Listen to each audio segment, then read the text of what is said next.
Hello, Mrs. Lamb here. I'm here to tell you a little about germs. Yes, germs. They are all over our classroom and all over you. And me too, I guess. So I decided to read you a book called Germs Make Me Sick. Ugh, it's true. They do make you sick. Let's find out how. You wake up one morning, but you don't feel like getting out of bed. Your arms and your legs ache, your head hurts, and you have a fever, and your throat is sore. Have you had that? I thought so. I'm sick, you say. I must have caught a germ. Everyone knows that germs can make you sick, but not everyone knows how.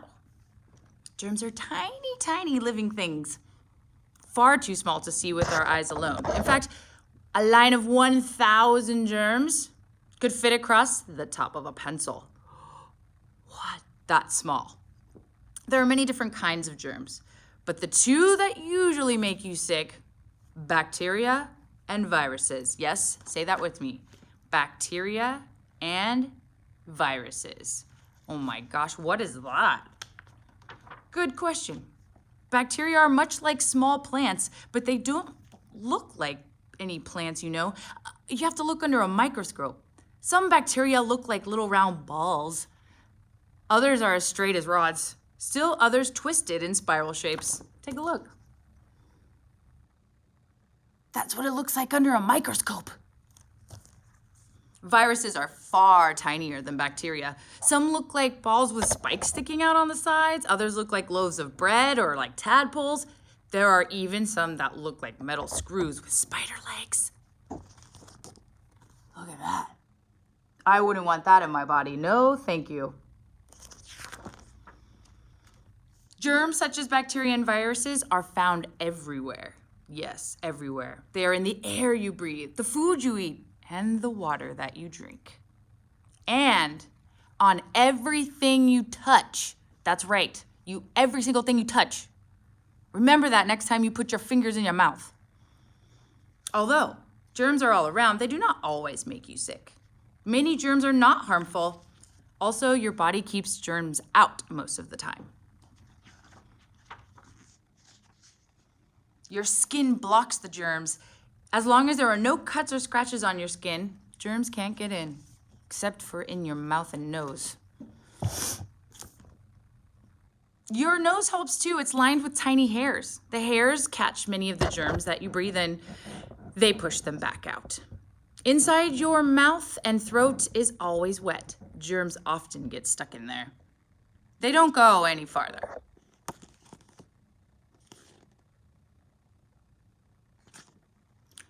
Yet some germs do slip in every once in a while. Your friend has a cold. Yes, the person next to you maybe.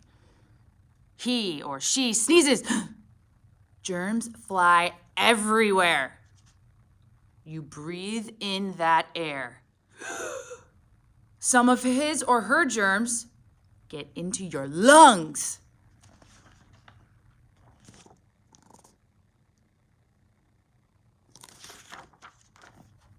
You take a sip of your cousin's soda, or you share a snack at school. Her germs or his germs are on the straw and on the food you just touched. A few of the germs make it into your stomach now that you've eaten that snack. I see this at recess. You're riding a bike.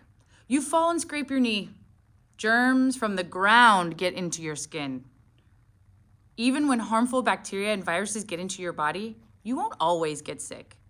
That is because your body has ways to fight. The white cells in your blood go after any germs that sneak in. Usually these cells kill the germs before they can even affect you. You wouldn't even know. That's how cool they are. This is what it looks like under a microscope. Your blood also has special chemicals that attack germs. They're called antibodies. The white blood cells and antibodies don't always get rid of the germs though. Sometimes some germs stay in the body and make you sick.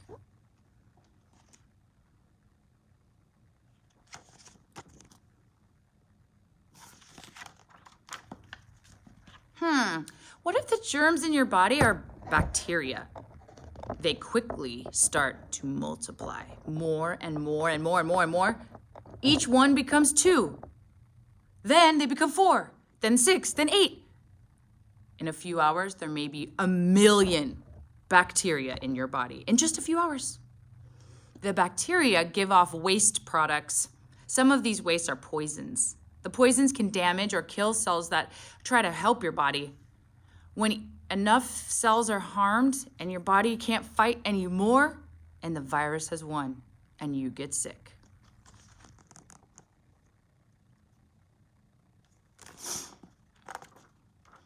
You may have pains and aches, run a fever, break out in a rash. You may cough or sneeze or even throw up.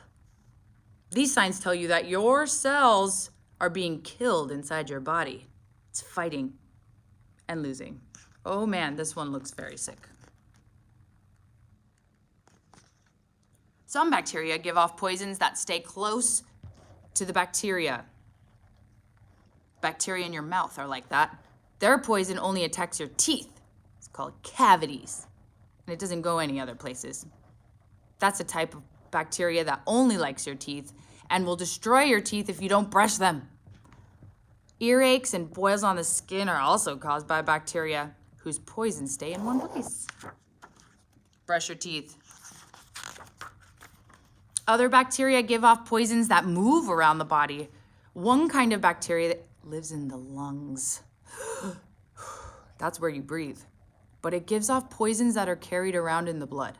These bacteria may give you a headache. You had that yesterday, and so did I.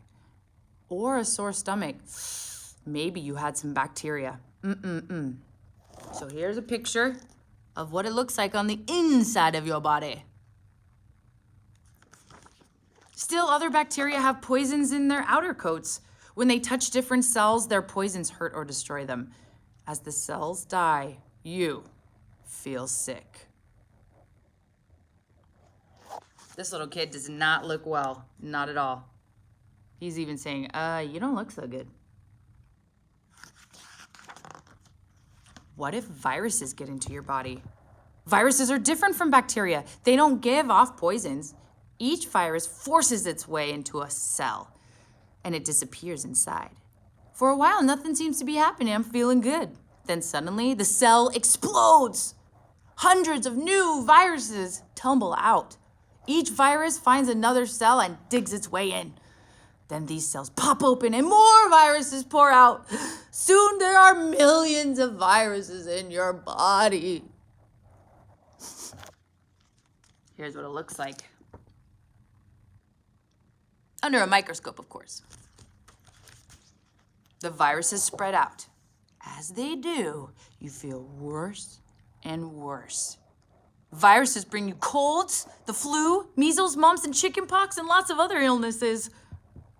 Though bacteria and viruses can make you sick, you usually begin to feel better after a day or two. Your body has beaten back the germs. Uh-oh, I hope I'm not getting sick. Here is a girl bringing flowers to a sick friend. Can't play with your friends when you're sick.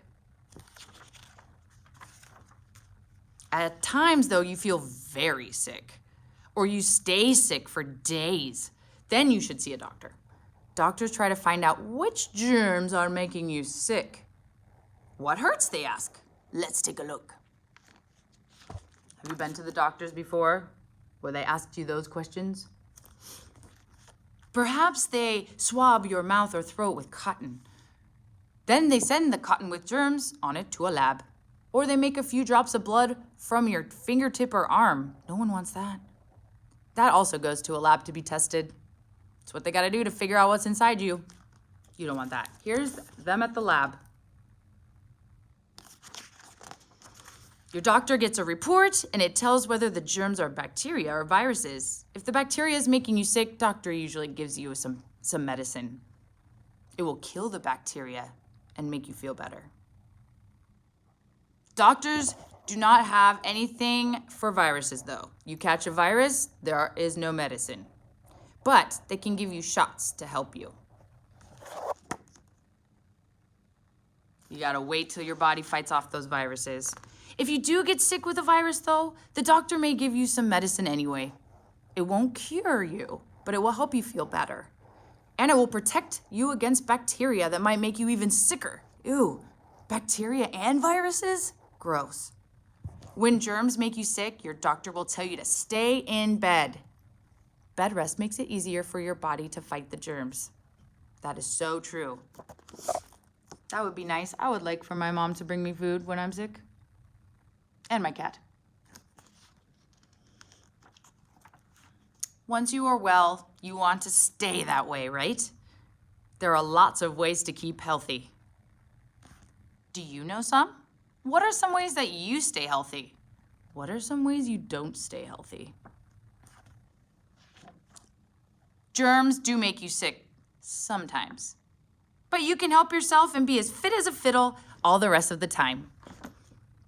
That's my little talk about germs. I want you to think about that for the rest of this week.